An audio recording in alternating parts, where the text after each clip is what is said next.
We have a situation we've been watching for about 2 weeks. Started with tile starting to crack, and then when it started to rise up off the concrete slab to the point where this week it came several inches off the slab in a few areas, and then overnight almost doubled in length by about 3 feet.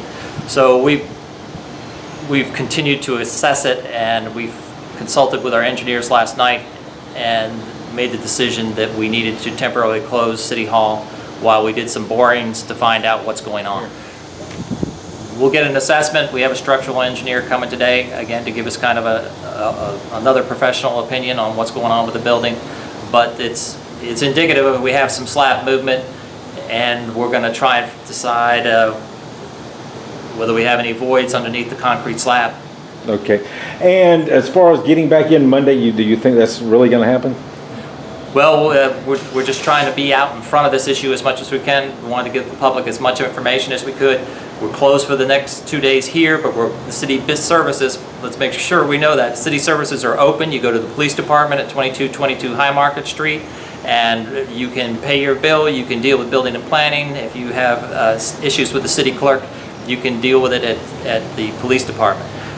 Whether it's realistic that we're opening up Monday, that's being assessed almost on an hourly basis. Well, there's been ongoing issues over the last 3 to 4 years, tiles popping off the wall and stuff. That had gotten static for a while, didn't seem to be changing much, but this got our attention in the last 2 weeks when we started to have a rising of the tile off the subfloor.